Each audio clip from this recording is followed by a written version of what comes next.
नमस्कार, खबर विशेष में आपके साथ मैं हूं आयुष सूर्यवंशी। प्रदेश में कानून व्यवस्था को लेकर सीएम योगी सख्त दिखाई दे रहे हैं। मुख्यमंत्री ने प्रदेश के सभी जिलों के डीएम और एसपीज के साथ वीडियो कॉन्फ्रेंसिंग के जरिए बैठक की, जहां सीएम ने प्रदेश की कानून व्यवस्था को लेकर काफी सख्ती दिखाई। वर्चुअल बैठक के दौरान सीएम ने लापरवाही बरतने वाले अधिकारियों से खासी नाराजगी दिखाई और खास तौर से उन अफसरों को सख्त निर्देश भी दिए गए जो जन सुनवाई के दौरान गायब पाए गए थे। साथ ही सीएम ने फोन न उठाने वाले डीएम और पुलिस अधिकारियों से जल्द स्पष्टीकरण भी मांगा है। यानी संदेश साफ है, किसी भी सूरत में लापरवाही बर्दाश्त नहीं की जाएगी।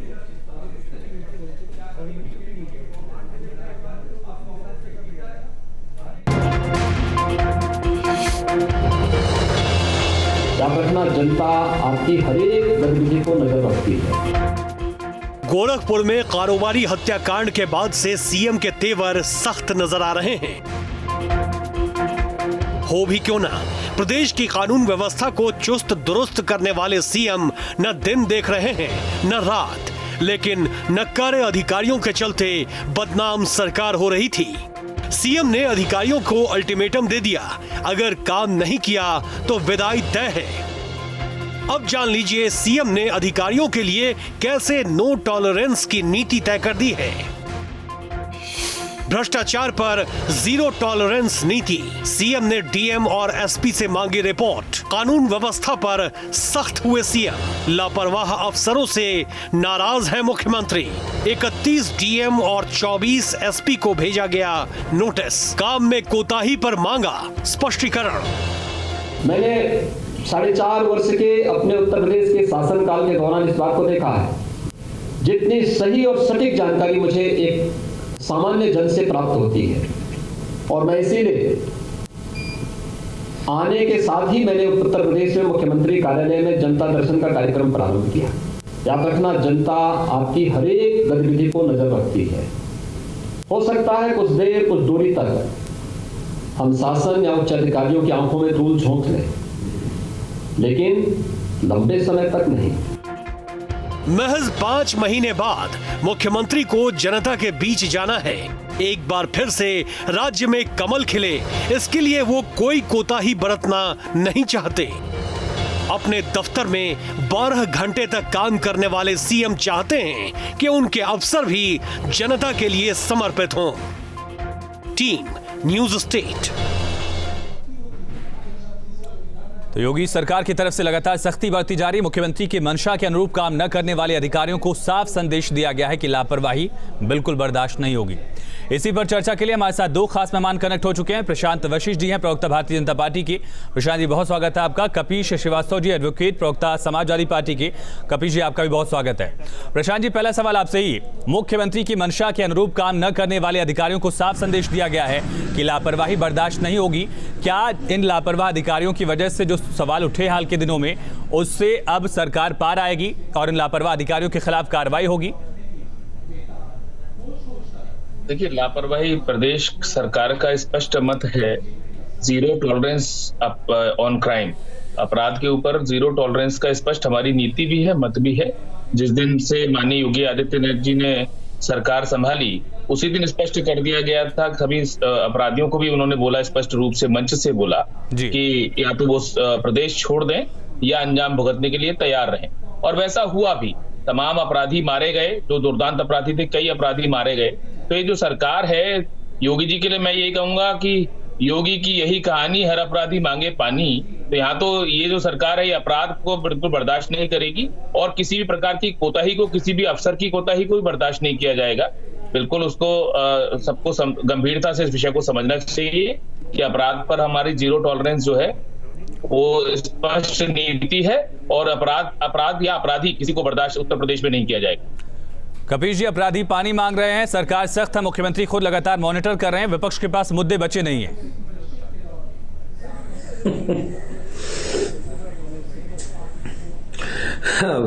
सबसे पहली चीज तो आयुष भाई मैं यही कहना चाहता हूं कि जो मनीष हत्याकांड जिस तरीके से इनकी पुलिस के द्वारा किया गया जी, और उसमें जो एफआईआर दर्ज करने में नाकाकुनी और जिस तरीके से दबाव परिवार पे एसएसपी के द्वारा डाला जा रहा था, जिस तरह से जिलाधिकारी के द्वारा डाला जा रहा था, ये गुड वर्किंग में अगर आता है तो ऐसी सरकार इनको मुबारक, प्रदेश की जनता इन्हें बताएगी। और दूसरी बात मैं कहता हूं कि जो एफआईआर इन्होंने दर्ज किया उसमें 3 नामजद और 3 जो है अज्ञात क्यों। लेकिन कपिल जी सवाल यहाँ पर ये है, कपिल जी, पिता का अगर मीनाक्षी उस कार्रवाई से, मीनाक्षी गुप्ता उस कार्रवाई से संतुष्ट है, कोई भर्ती होती तो बिना पिता के नाम आपकी बात ठीक है, सुनिए कपिल जी, अगर उनकी पत्नी मीनाक्षी गुप्ता उस कार्रवाई से संतुष्ट है, वो सरकार के साथ है, सरकार की कार्रवाई का साथ दे रही है, फिर विपक्ष को मुद्दा कहां मिल रहा है? सीबीआई जांच की सिफारिश कर दी आपके पार्टी के अध्यक्ष की तरफ से, अखिलेश जी ने कहा था कि सीबीआई जांच होनी चाहिए, सरकार ने उस बात को मान लिया। आपने हाँ कहिए। आयुष भाई जब आपने मेरा परिचय कराया तो आपने बताया भी कि मैं एडवोकेट हूं। बिल्कुल बताया, और मैं जानता हूं पहले से कपिल जी आप एडवोकेट हैं। केस होते हैं उसमें वादी का कोई मतलब नहीं होता जब स्टेट के अगेंस्ट अपराध होता है। सुन लें, नहीं एक मिनट सुन लें। हाँ बोलिए, सुन लें, स्टेट के अगेंस्ट है, ये बहुत बड़ा क्राइम है, इससे केवल एक व्यक्ति पर प्रभाव नहीं पड़ता है, पूरे समाज के लोग भयभीत होते हैं। और जिस तरीके से इनके प्रशासन ने काम किया है और किस प्रेशर में वो है या नहीं है ये तो वक्त बताएगा। और मैं तीसरी चीज कहता हूं, एक दिन बाद ही गोरखपुर के अंदर उसी जगह रामगढ़ताल थाना क्षेत्र में एक मॉडल शॉप पर एक कर्मचारी की हत्या हो गई।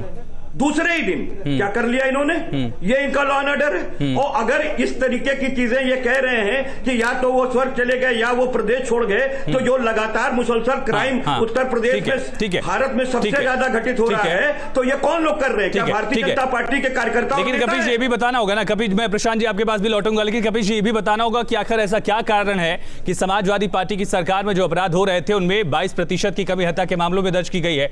लगातार जो अपराध का ग्राफ है अगर वो गिर रहा है तो सवाल तो उठेगा कि आपके पास ऐसा कौन सा मॉडल आप प्रदेश को दे गए थे कानून व्यवस्था के मामले में जो अब प्रदेश की सरकार नहीं कर पा रही है? प्रशांत जी जवाब दीजिए।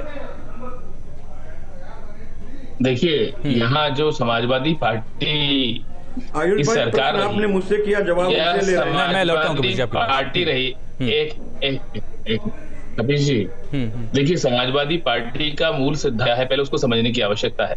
समाजवादी पार्टी में न्यूनतम योग्यता होती है अपराधी होना, कम से कम दबंग हुए बिना आप समाजवादी पार्टी में किसी प्रकार का नेतृत्व नहीं प्राप्त कर सकते। ये मिनिमम योग्यता, जैसे मिनिमम क्वालिफिकेशन होती है, कहीं आपको जॉब लेना हो तो कहीं इंजीनियरिंग होना चाहिए, ये होना चाहिए, ऐसे मिनिमम क्वालिफिकेशन समाजवादी पार्टी में अपराधी होना है, ये हम सब जो जानते हैं। अब मैं तो हमेशा पढ़ता रहता था जब अखिलेश जी की सरकार थी, अखिलेश सरकार का चमत्कार लूट हत्या और बलात्कार, अखिलेश सरकार का चमत्कार लूट हत्या और बलात्कार। तो ये तो ना पुलिस को जो मानते थे उस समय जब इनकी सरकार रही, किसी को ही नहीं मानते थे भाई। कानपुर, शामली, लखनऊ समेत तमाम जगहों पर पुलिस को पीटा इनके नेताओं ने। जहां कानपुर में अवैध कब्जे को लेकर सपा के नेता थे अशोक, उन्होंने चौकी में घुसकर पुलिस को पीटा। बुलंदशहर के करीब एक हाईवे पर जो गैंगरेप गांव में घुसकर लोगों ने किया, तो कुछ और बता रही है। बोलने दीजिए, मेरे को बोलने दीजिए ना। बुलंदशहर के करीब गैंगरेप हुआ, बारी बारी से बोल लेते हैं, कपिल जी सुन लेते हैं, कपिल जी सुन लेते हैं, कपिल जी सुन लेते हैं, कपिल जी सुन लेते हैं, कपिल जी सुन लेते हैं, कपिल जी सुन लेते हैं, कपिल जी सुन लेते हैं, बारी बारी से बोल लेते हैं, कपिल जी सुन लेते हैं। Let me finish first. Bulandshahr के करीब एक गांव है, बुलंदशहर जो हाईवे पड़ता है उसपे गांव में घुसकर बहुत सारे जो लोग थे वो घुसकर उन्होंने जो बलात्कार किया। और इस बलात्कार पर जो आजम खान के मंत्री थे उन्होंने बड़ा संवेदनहीन बयान दिया कि ये राजनीति है, जिस पे सुप्रीम कोर्ट में जाकर आजम खान साहब को माफी मांगनी पड़ी और अखिलेश सरकार उस पर घिर गई और उस पर ही ये नारा दिया गया कि अखिलेश सरकार का बलात्कार कर रहे हैं, बलात्कार जहां मिनिमम क्वालिफिकेशन अपराध है उनको सुन लेते हैं। कपिल जी बारी बारी से बोलते हैं, कपिल जी सुन लेते हैं, मैं आपकी बात से आऊंगा, आप ही दोनों मिनिस्टर गिरा है। आपसे मैं जानना चाहता हूं आयुष जी, क्या आपने कोई सरकार देखी जहां अपराधी हाथ ऊपर करके मारे जाते हो? कोई आपने सरकार देखी? आपने भी बहुत लंबे समय से आप इतने अनुभवी व्यक्ति हैं, इतने अनुभवी जर्नलिस्ट हैं, आप जानते हैं कोई ऐसी सरकार नहीं हुई जहां अपराधी स्वयं कहते हो कि मुझे गिरफ्तार होना है, मैं बाहर नहीं रहना चाहता। ठीक है कपिल जी, ठीक है कपिल जी, यहाँ पर सवाल ये उठता है, कपिल जी यहाँ पर सवाल ये उठता है, कानपुर में हमने देखा कि समाजवादी पार्टी के एक नेता ने समाजवादी पार्टी के नेता की हत्या कर दी, आरोपी गिरफ्तार भी हो गया। ऐसे मामलों में लगातार कार्रवाई की जा रही है, अपराध का ग्राफ लगातार गिर रहा है, एनसीआरबी के आंकड़े इस बात की तस्दीक करते हैं, तो अपराध पर लगाम तो लगी है, अपराध के बाद कार्रवाई क्या हो रही, सवाल ये है। और कार्रवाई की जा रही, सीबीआई जांच की गई, गोरखपुर वाले मामले में भी लगातार कार्रवाई की जा रही है। कपिल जी, नहीं, प्रश्न इस बात का है, हाँ, आपकी बात का नहीं, कोई कार्रवाई नहीं है, कोई कार्रवाई नहीं है। किसकी गिरफ्तारी हो गई? अरे समाजवादी पार्टी के नेता ने कानपुर में समाजवादी पार्टी के नेता की हत्या कर दी, उस आरोपी को गिरफ्तार किया गया है। और एसएसपी नहीं, हाँ। जब तक सुन लीजिए मेरी बात, बताइए। जब पुलिस का अधिकारी ही ये भ्रष्टाचार पैदा कर रहा है, इनके काल के अंदर आपने देखा होगा कि महोबा के अंदर एक व्यापारी की हत्या हुई, वो एसएसपी कहाँ है? प्रश्न उनसे पूछिए, अब तक गिरफ्तारी क्यों नहीं? कहाँ है वो? योगी आदित्यनाथ कहां छिपा के रखे हैं? 302, 307 के जो मुलजिम वो स्वयं है। इनके एडीआर की रिपोर्ट ये जो बता रहे थे वो मैं कह रहा हूं, 114 विधायकों पे संज्ञेय मामला है। डिप्टी मुख्यमंत्री पे मोहम्मद गौस के हत्या का आरोप रहा, अपराध से अपहरण से लेकर के पशु तस्करी तक के मामले हैं। 419, 20, 67, 71 का मामला है। डिप्टी मुख्यमंत्री आपकी सरकार, तो फिर अगर इतनी पाकिस्तान समाजवादी पार्टी की, तो गायत्री प्रजापति को लेकर आंख मिचौली क्यों चल रहे थे आप लोग? यादव सिंह को लेकर आंख मिचौली क्यों खेली जा रही थी? चलिए ठीक है, मैं आपके पास लौटूंगा, आप दोनों के पास मैं लौटूंगा। प्रदीप सिंह जी, प्रवक्ता कांग्रेस पार्टी के हमारे साथ जुड़ चुके हैं। प्रदीप जी, लगातार सरकार की तरफ से सख्ती बरती जा रही है। मुख्यमंत्री ने साफ निर्देश दिया कि लापरवाही बिल्कुल बर्दाश्त नहीं होगी अधिकारियों को, जो लापरवाही बरतेगा नपेगा। किस तरह से देख रहे हैं आप प्रदीप जी? आयुष भाई, ये कैसे पार्टी विद द डिफरेंस है? प्रदीप जी बताइए, ये कैसा पार्टी विद द डिफरेंस है जो अपने ही विधायक को जूतम पजार करते हैं? ठीक है कभी जो आपने पूछा उसका जवाब लेते, लेकिन प्रदीप जी जुड़ गए, सुन लेते हैं। प्रदीप जी, ठीक है, योगी सरकार ने उनकी हेल्प की और 2 सिद्धि तक उत्तर। कपिल जी सुन लेते, एक बार सुन लीजिए प्रदीप जी को सुन लीजिए। कपिल जी, आप लोग साथ में रहे, 2017 का चुनाव साथ लड़ा था, सुन लीजिए एक बार। प्रदीप जी कहिए।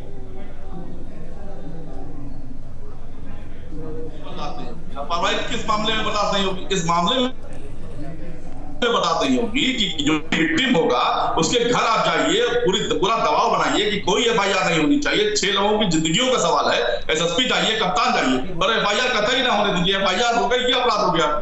वरना आप ही बताइए, भारतीय जनता पार्टी की सरकार लगातार कर रहे हैं, इन्होंने वादे किए थे कि भय मुक्त, अपराध मुक्त सरकार देंगे।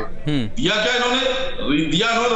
राघव लखनपाल भाजपा जो सांसद थे सहारनपुर में, लव कुमार एसएसपी के घर में घुस जाते हैं और उनके परिवार पर प्राणघातक हमला करते हैं, और परिवार, उनकी बीवी और बच्चे गौ माता के पीछे खड़े होकर अपने जान की भीख मांगती हैं। इंद्रमणि त्रिपाठी महोबा के व्यापारी को शूट आउट हो जाता है। प्रदीप जी, सवाल यहाँ पर ये उठेगा कि जब जनता के बीच आप इन मुद्दों को लेकर जाएंगे तो जनता पूछेगी कि कांग्रेस शासित के राज्य में कानून व्यवस्था का कौन सा मॉडल है जो आप यूपी की जनता के सामने रखना चाहेंगे।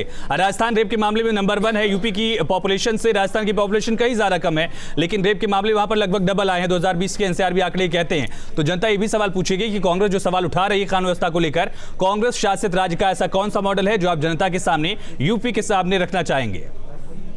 निश्चित तौर पर बताइए। राजस्थान पर चर्चा करेगा, नहीं प्रदीप जी, मैं ये पूछ रहा हूं कि किस कांग्रेस शासित राज्य का जिक्र आप करेंगे? कौन सा बेहतर मॉडल यूपी के कानून व्यवस्था के सामने रखना चाहेंगे? कंपैरिजन तो होगा ना प्रदीप जी, कंपैरिजन तो होगा ना बताना होगा प्रदीप जी, कंपैरिजन तो होगा ना। राजधानी में कैसे हो जाता है? मनीष गुप्ता में लगातार आप ये देख रहे हैं, मनीष गुप्ता में एसएसपी और कप्तान, एसएसपी और डीएम दोनों जाते हैं, कहते हैं एफआईआर नहीं लिखी जानी चाहिए। क्या उनकी नीलांकन लंबा नहीं होना चाहिए था क्या? ठीक है प्रशांत जी, वरिष्ठ अधिकारियों की जो कोशिश थी उसको लेकर सवाल उठ रहे हैं। प्रशांत जी, ठीक है प्रदीप जी, ठीक है, लेकिन मेरे सवाल का जवाब नहीं मिला। मैंने पूछा कि कांग्रेस शासित किस राज्य के कानून व्यवस्था का मॉडल आप यूपी के सामने रखना चाहेंगे कंपैरिजन के मामले में? इसका जवाब नहीं मिला, लेकिन ठीक है। प्रशांत जी जो सवाल उठ रहे हैं, प्रशांत जी जो सवाल उठ रहा है, हाँ, कांग्रेस के जो हमारे मित्र हैं, लग रहा है कि भाषण तैयार करके आए हैं, यहाँ डिबेट हो रहा है, भाषण नहीं हो रहा है, और हमें जो है ना आंकड़े से समझ में आएगा। एनसीआरबी के जो पुराने आंकड़े हैं उसको आप उठाकर देखिए, आपको स्पष्ट समझ में आएगा। देखिए कांग्रेस की नीति अलग अलग है, राजस्थान में जहां उनकी सरकार है वहां अलग विषय है, और उत्तर प्रदेश में उनकी नीति अलग है। प्रियंका गांधी जी राजस्थान में बिजली के दाम कम नहीं कराते जहां उत्तर प्रदेश से ज्यादा है, उत्तर प्रदेश से ज्यादा प्रियंका गांधी। सुन लेते हैं प्रदीप जी, सुन लेते हैं बारी बारी से, ठीक है। अरे कपिल जी ने भी आपको बड़ी तसल्ली से सुना है, कपिल जी बड़ी तसल्ली से सुन रहे हैं, प्रशांत जी ने आपको तसल्ली सुना, एक बार सुन लीजिए। हाँ चाहिए, मैं बोलूंगा, आपका टर्न आएगा फिर आप बोलिएगा, है ना। देखिए मैं ये बताना चाहता हूँ, प्रियंका गांधी जी ने भी काफी हल्ला काटा बिजली के प्राइस को लेकर, और बिजली की बिल माफी को लेकर, लेकिन राजस्थान में उन्होंने नहीं किया, महाराष्ट्र में उन्होंने नहीं किया, जहां की बिजली सबसे ज्यादा महंगी है।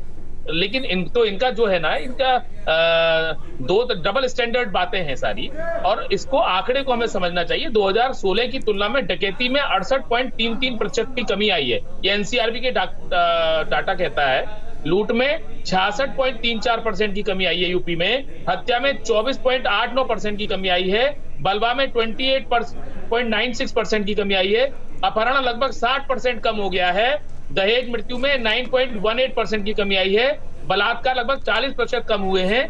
हमने 129 अपराधियों को मुठभेड़ में मारा है, 2782 अपराधी हमारे घायल हुए हैं, जिसमें 3 पुलिस जवान भी हमारे शहीद हो गए। तो ये इस प्रकार का जो गैंगस्टर एक्ट है, उसमें हमने 36,990 अभियुक्तों को गिरफ्तार किया, 523 अभियुक्तों को रासुका में हमने निरुद्ध किया है। प्रशांत जी ठीक है, प्रशांत जी, मुख्यमंत्री की मंशा के खिलाफ जाकर किया है। अपराध के अंदर जो भ्रष्टाचार है, समाजवादी पार्टी के मेरे मित्र जो है, बढ़ोतरी हुई है, और आप कह रहे हैं कि ये कौन से आंकड़े झूठ बोलते हैं, जनप्रतिनिधि भारतीय जनता पार्टी के सदन के अंदर है, आप 163 से ज्यादा प्रतिदिन। अरे मैं तो हमेशा सत्य बोलता हूँ, नहीं, ये सच नहीं है।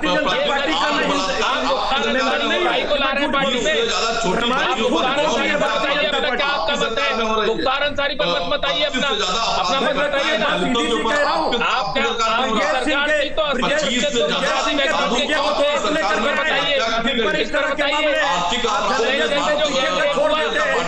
है कपिल जी, कपिल जी मैं आपके पास लौटूंगा। प्रशांत जी, जो बड़ा सवाल निकल रहा है, प्रशांत जी ठीक है प्रशांत जी ठीक है। अरे प्रदीप जी सुन लीजिए। कपिल जी मैं आपके पास आऊंगा, लेकिन प्रशांत जी, जो बड़ा सवाल उठ रहा है विपक्ष की तरफ से कि मुख्यमंत्री की मंशा के खिलाफ जाकर जिन अधिकारियों ने मैनिपुलेट करने की कोशिश की, क्या उन अधिकारियों के खिलाफ भी कार्रवाई होगी? बहुत छोटा सवाल, फिर मैं कपिल जी के पास जाऊंगा। सर, जिस भी अधिकारी ने गलत काम किया होगा, किसी भी अधिकारी को बख्शा नहीं जाएगा। जो हमारी नीति रीति से अलग चलेगा, कपिल जी क्विक रिएक्शन। कानून के अलावा गायत्री प्रजापति, यादव सिंह, लगातार बढ़ते अपराध के आंकड़े, समाजवादी पार्टी आखिर किस बुनियाद पर सवाल पूछ रही है?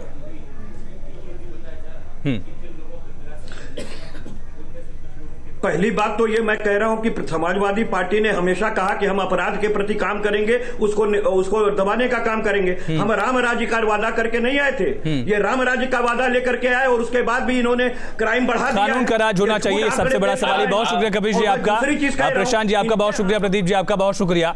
मुख्यमंत्री योगी आदित्यनाथ ने साफ निर्देश दिया है कि लापरवाही बिल्कुल बर्दाश्त नहीं होगी, जीरो टॉलरेंस की नीति अपराध के मामले में होगी, और अपराधियों के खिलाफ जो कार्रवाई है उसे और तेज किया जाए, अधिकारियों की जिम्मेदारी तय करने की बात भी कही गई है। फिलहाल एक छोटे से ब्रेक के लिए रुकते हैं, लगातार खबरें जारी हैं, बने रहिए न्यूज़ स्टेट के साथ।